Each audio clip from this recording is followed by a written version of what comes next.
అందరికీ నమస్కారం. Once again welcome back to our YouTube channel. First time మన ఛానల్ని చూస్తున్నట్లయితే ఛానల్ని సబ్స్క్రైబ్ చేసుకోండి, వీడియోని లైక్ చేయండి. ఇక మార్చి 1 నుంచి గృహజ్యోతి పథకం ప్రారంభించనున్నారు తెలంగాణ గవర్నమెంట్. ఎన్నికల హామీలో భాగంగా ఒక్కో గ్యారంటీని కాంగ్రెస్ ప్రభుత్వం పట్టాలెక్కిస్తుంది. మార్చి 1 నుంచి గృహజ్యోతి పథకం అమల్లోకి రానుంది.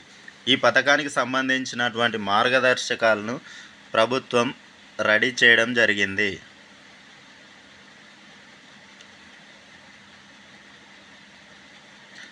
వాటి ప్రకారం 200 యూనిట్ల వరకు ఉచిత విద్యుత్ సరఫరాకు షరతులు వర్తించనున్నాయి.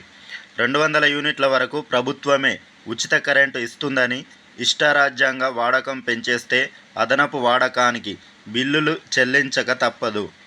గత ఆర్థిక సంవత్సరం అంటే 2022-23లో నెలకు సగటున వాడిన విద్యుత్కు అదనంగా 10% విద్యుత్తును మాత్రమే గృహజ్యోతి పథకం కింద ప్రభుత్వం ఉచితంగా సరఫరా చేయనుంది. ఈ పథకానికి ఎవరెవరు అర్హులో చూద్దాం. ఒకవేళ 2022-23లో సగటున నెలకు 200 యూనిట్ల వరకు మించి విద్యుత్ వాడినట్లయితే ఈ పథకం వర్తించదు. వార్షిక విద్యుత్ వినియోగం 2400 యూనిట్లు మించిన వినియోగదారులు ఈ పథకానికి అనర్హులు. నెలకు అనుమతించినటువంటి పరిమితి మేరకు ఉచిత విద్యుత్తును వాడిన వినియోగదారులకు జీరో బిల్లును జారీ చేస్తారు. అంటే వీరు ఎలాంటి డబ్బులు కట్టాల్సిన అవసరం లేదు. ఒకవేళ కరెంటు వినియోగం అనుమతించిన పరిమితికి మించిన గరిష్ట పరిమితి 200 యూనిట్ల లోపే వాడకం అయి ఉండాలి. ఒకవేళ నెల వినియోగం 200 యూనిట్లకు మించితే వాడిన మొత్తం కరెంటు బిల్లును యథాతథంగా జారీ చేస్తారు. అప్పుడు ఎలాంటి ఉచిత పథకం వర్తించదు.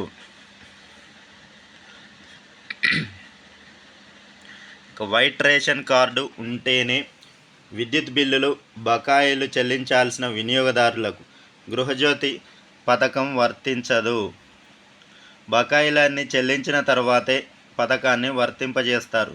గృహజ్యోతి పథకం అమల్లోకి వచ్చిన తర్వాత బిల్లులను చెల్లించకుండా బకాయి పడిన వారికి సైతం పథకాన్ని నిలిపివేస్తారు. బిల్లులు చెల్లించాకే మళ్ళీ పథకాన్ని పునరుద్ధరిస్తారు. తెల్ల రేషన్ కార్డు ఉన్న కుటుంబానికి మాత్రమే ఈ పథకం వర్తించనుంది.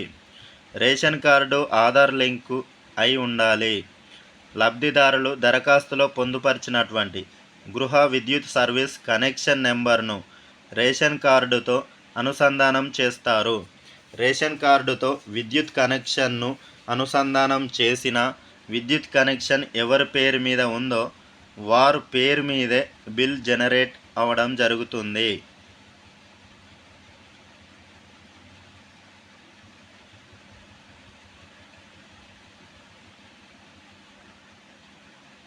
మార్చి 1వ తేదీ నుండి తెలంగాణ ప్రభుత్వం ఈ గృహజ్యోతి పథకాన్ని ప్రారంభించనుంది.